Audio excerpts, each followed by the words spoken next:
Syria உள்நாட்டு போரில் இருந்து தப்பித்து துபாயில் தஞ்சமடைந்து இருக்கும் சிரிய மக்களுக்கு சிரியாவில் இருப்பது போன்றே உணர்வை ஏற்படுத்தும் விதமாக உணவு விடுதி ஒன்று அமைக்கப்பட்டுள்ளது.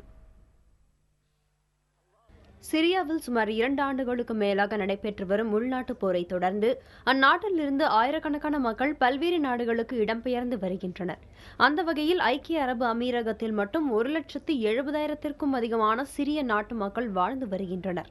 சமீப காலமாக சிரியாவில் போர் தீவிரமடைந்து வரும் நிலையில் துபாய்க்கு இடம்பெயரும் மக்களின் எண்ணிக்கையும் அதிகரித்து வருகிறது.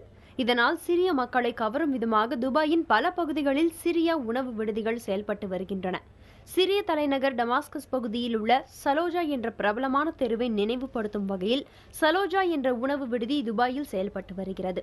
டமாஸ்கஸ் பாணியிலேயே அமைந்துள்ள இந்த உணவகத்தை சிரியாவை சேர்ந்த மக்களை நடத்துவதால் விடுதிக்குள் சென்ற உடனேயே சிரியாவில் இருப்பது போன்ற உணர்வே ஏற்படும். இந்த உணவு விடுதி துபாயில் வாழும் சிரியர்களுக்கு இடையே ஒரு பாலமாக இருப்பதாக தெரிவிக்கின்றனர் இங்கு வரும் சிரிய நாட்டு மக்கள்.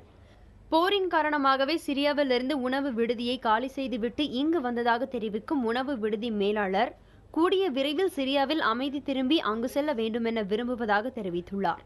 சிரியாவின் மக்கள் தங்களது கலாச்சாரத்தையும் தாய் நாட்டையும் மறக்க முடியாமல் அதனை துபாயில் பிரதிபலிக்கும் வகையில் செலூஜா என்ற உணவு விடுதியை ஏற்படுத்தியுள்ளனர். இது குட்டி சிரியா என்று அழைக்கப்படுகிறது.